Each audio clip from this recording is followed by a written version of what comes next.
Today is April 25th, the feast day of St. Mark the Evangelist.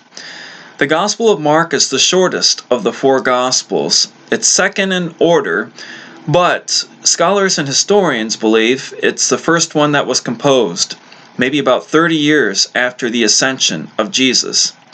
And the symbol for Mark the Evangelist is the winged lion. And tradition has it has to do with Mark's emphasis on John the Baptist at the beginning of the Gospel, being a voice crying out in the wilderness. So a few things about Mark the Evangelist, traditions associated with this feast day, and what makes the Gospel unique. About Mark, he was likely born in Jerusalem. He was not an apostle, and he was younger than the apostles. But he became an early evangelist for the faith, joining Paul and Barnabas in their travels. He returned back to Jerusalem, and it was there that he met up with the apostle Peter.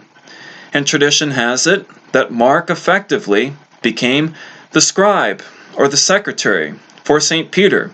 Namely, everything that Peter had to say, from the main teachings of Jesus, main miracles, the death and the resurrection, it all came directly from the source of Peter the Apostle.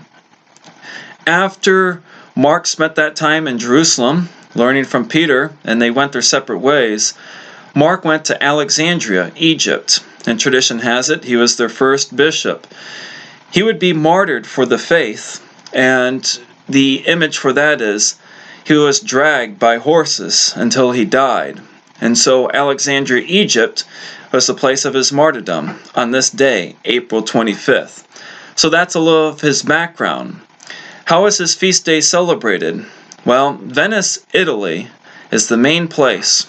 Big celebration for St. Mark.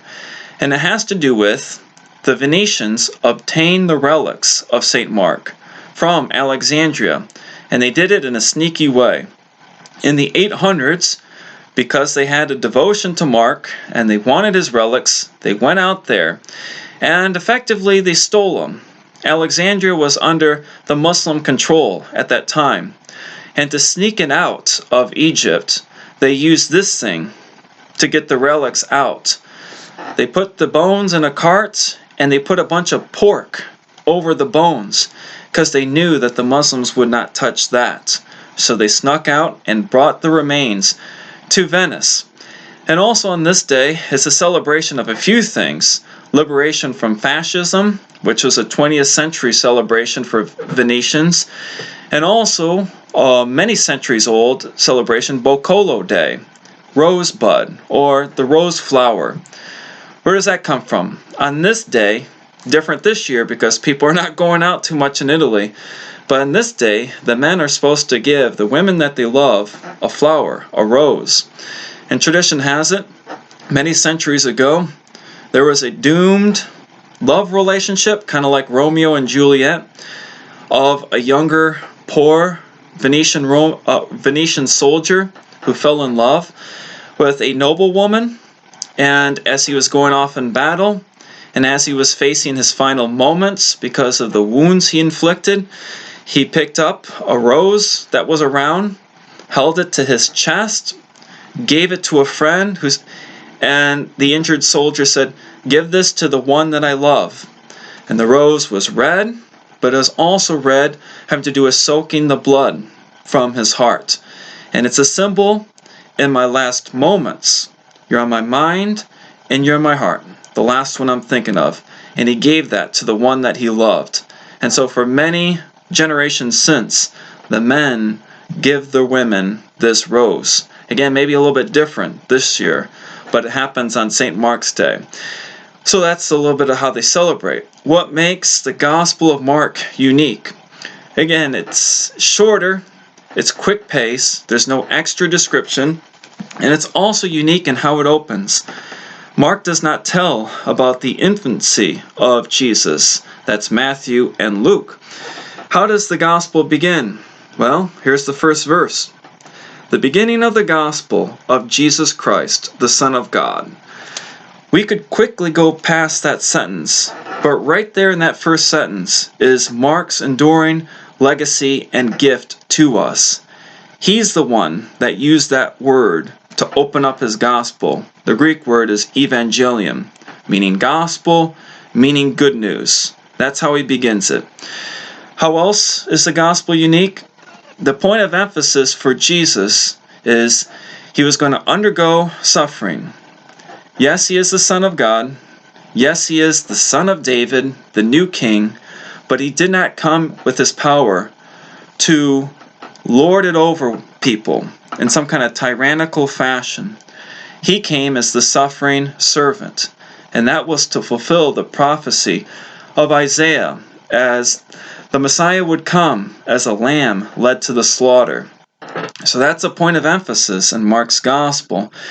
And even it starts to close with the passion of Jesus and his crucifixion. Mark gives us these words, last words of Jesus.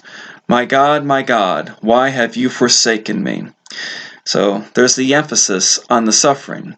But it does not end with suffering. It does not end with defeat. As we know and acknowledge during this Easter season, the gospel closes as it began. And when Jesus returned from the dead, and he returned in particular to his 11 remaining apostles, this is what he said. Go into the whole world and proclaim the gospel to every creature. The Gospel of Mark closes as it began, with the emphasis on gospel and good news. And it closes with Jesus saying, now you give the good news and give it to all. Even we Catholics these days, what are you hearing about more? Good news or fake news? For us Catholics, it might be hard to balance out the fake news that we get maybe from the 24/7 news cycles that we have. It's hard to balance that with some good news. But it's, even in this time of public mass shutdown, it's our responsibility to go out and find it, and it's available. And so, today, during this feast day of St. Mark, when you remember what he gave us, if you cannot be like the Venetians of many centuries and give somebody that you love a rose flower as a symbol, I'll love you to my final and my dying breath, maybe you can give them a little bit of the good news. And if you can't give somebody else good news, well, you can get it for yourself. It's still available. Don't let the buzz about fake news distract us from what is always at our fingertips or in our hearts, having to do with good news. And so on this feast day of St. Mark, give your loved ones and give yourself a little bit of what this evangelist gave us, the good news of Jesus Christ.